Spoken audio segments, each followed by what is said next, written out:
Hi, Dr. Jeff Waldron here. Today I'm going to talk about diaphragmatic breathing.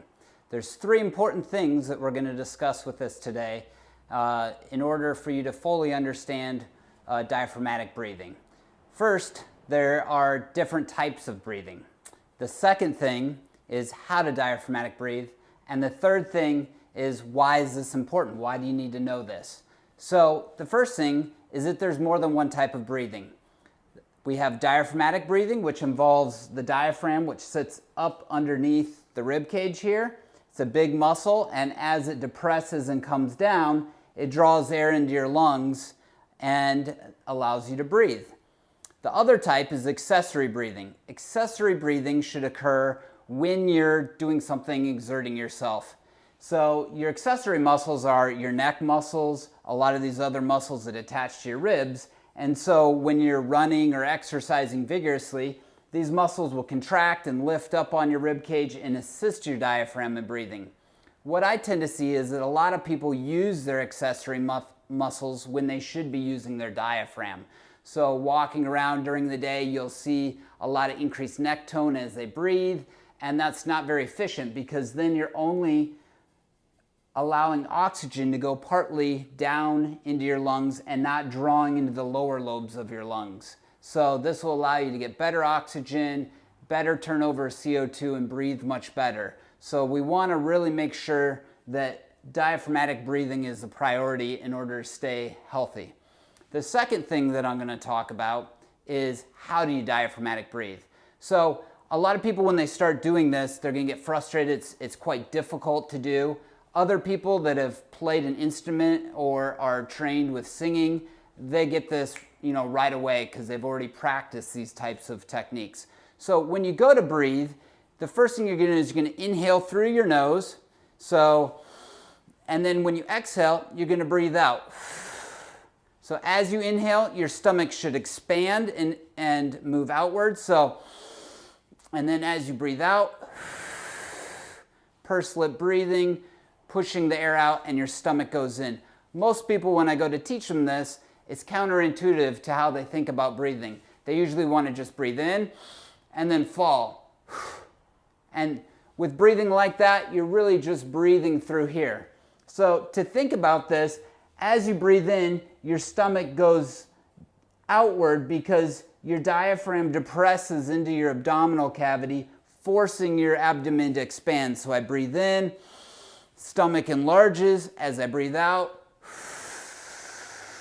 air goes out. So you should shoot for trying to breathe inhaling for 5 seconds, exhaling for 5 seconds. It's going to take practice to do this. If you're breathing very shallow, then you're not really drawing air further down into your lungs, and you want to build your practice until you get stronger and you build up this muscle just like any other muscle with breathing. So practice, don't get frustrated. If you get a little lightheaded with all this great oxygen in your system, then maybe lay down on your back with your knees bent and practice with your hands on your stomach, or I'll have people on their stomach and another hand on their chest so they can feel, is it more of this chest movement, which is accessory muscle breathing, or is it more of the diaphragm, so you can feel your abdomen moving.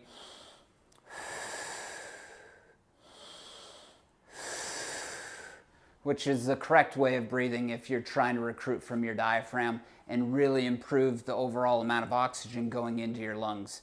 If you have COPD or some other lung condition like emphysema, the pursed lip breathing is very helpful when you purse your lips like you're blowing someone a kiss, in order to keep those bronchioles and some of those lung tissues from collapsing too quickly. So this controlled, what we call eccentric contraction of blowing out, like you're blowing out a candle or blowing a kiss, allows the air to fully leave your lungs without this quick and then the collapsing, and then you're trapping air in your lungs and not really exchanging CO2, carbon dioxide, and then adding fresh oxygen.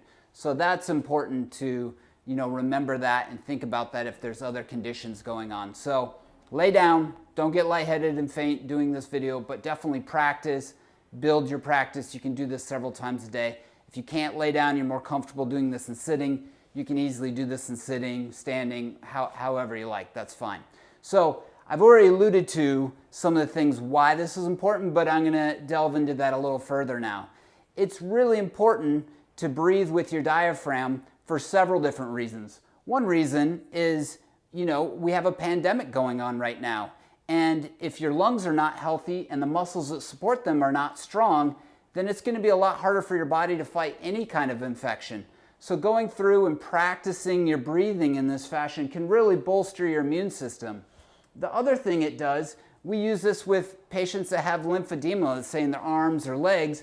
We'll do the lymphedema management, and then the last thing we have them do is diaphragmatic breathing here to push on that lymph in order to help the body deal with it and get rid of it and excrete that from their system. So the diaphragmatic breathing is a follow-up thing that really stimulates the lymph flow and helps your body stimulate your lymph glands and your circulation, okay? The other thing that I've talked about in past videos is that your diaphragm is directly connected to your core. So it's attached to these stomach muscles, these back muscles.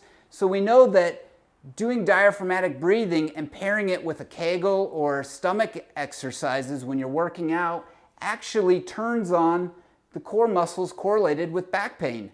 So if you're turning these on, it shuts off back pain. People breathe differently when they have pain.